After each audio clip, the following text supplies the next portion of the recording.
Hi, my name is Jacob Stevenson. The first question is, what is the teacher's role in supportive learning, improving planning and practice, upholding professional expectations, and collaborating, advancing in the profession? I think the teacher has an important role in supportive learning, planning, upholding professional expectations, and advancing in the profession. When it comes to supportive learning, my responsibility is to make sure I stay positive with kids and I'm able to provide extra help if I need them.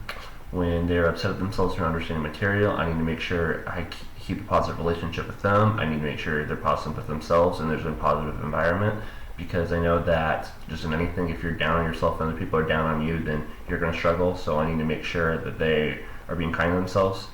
I know as a teacher, I need to be there for extra help as well. When I was in high school, I was struggling in a class, and I had a teacher there 3 times a week helping me out before and after school, and it wasn't for the extra support, I wouldn't have been successful. So I need to be there more than the periods 1 through 6 and help my students as possible. When it comes to plans and practice, I believe my responsibility is to plan lessons based on the standards of the school and the state, and it's my job to be able to figure out the type of assignments and lessons that are best for my students. I understand kids have different learning styles, so throughout the semester at school, I'll be able to figure out how to best get the materials across based on how best my students learn. I think being able to hold professional expectations in the classroom is to be able to create an environment where kids put in hard work, not only learn things in the classroom but outside, and they'll be successful with a good grade, or really, if they put in effort, then they will be rewarded with a good grade. They will be rewarded with learning material that can help them inside and outside the classroom. And I feel like I'm not going to be worried about moving up to the profession. I believe that if your kids are having a good experience and they're learning a lot and they're showing discipline, then other people will notice and you'll get opportunities. But I think as long as I'm helping kids and I'm happy, then that's all I really care about. I think the dispositions that I currently possess shall make me a successful teacher. I think there's a couple of those, but I also know that I need to work on some things before I become a first year teacher. I think the skills that I currently have that will make me a successful teacher is from my coaching experience. I coach high school basketball. I already know how to connect with kids and get material across from them. I've learned in my last 3 years of coaching that if the kids feel like you care about them, they have their back, you have a relationship with them, then they'll be a lot more willing to work for you, they'll be a lot willing to put in effort. And I feel the same way about kids in an academic setting. If I put an effort with them, if I get to know them, if I show them that I care, they'll be a lot more willing to work with me, they'll be a lot more willing to listen, they'll be more willing to be flexible. And I think just having that relationship is really important for any business, any leadership setting, and especially at school. And as a new teacher, I know I need to work on my patience. I understand some kids may not know the material, and I need to be patient kind of myself. So in case a kid's not getting it, or a kid's struggling, or a kid's not putting in an effort, that I don't think I did anything wrong, because that could affect the way I teach the other students.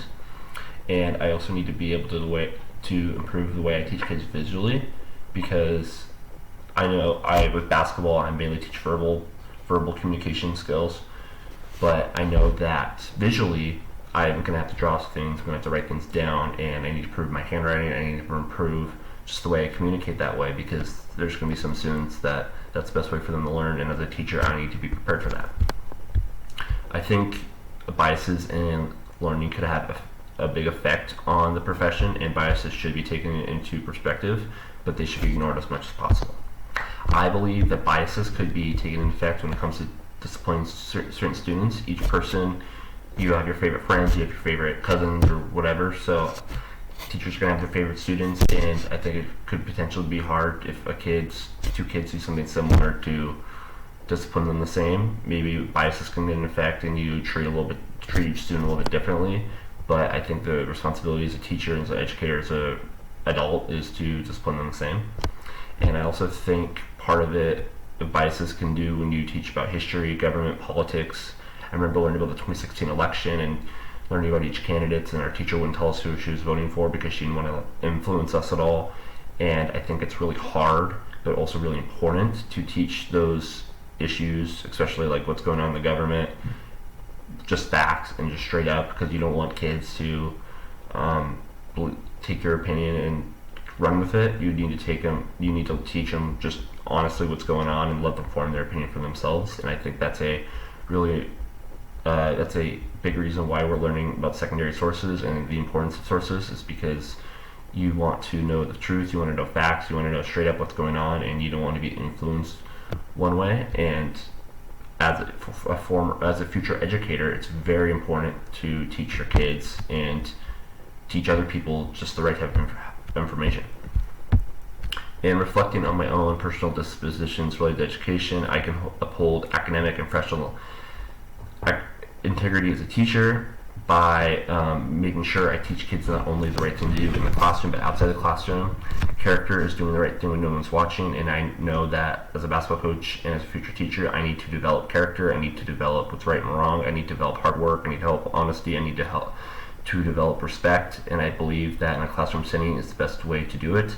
I believe that the way you act in an academic setting is the way you act in real life. If you work hard, if you ask questions, if you don't cheat, if you just do the right thing, you're gonna show up, and it's gonna show up in other ways. I believe that if you're a cheater one way, you're gonna be a cheater another way. So I can make sure I hold my students to high expectations of how to treat others, how to behave themselves in the classroom, and just make sure that there's a high level of expectation in terms of how we act, and making sure I'm as flexible with them and can help them as much as possible.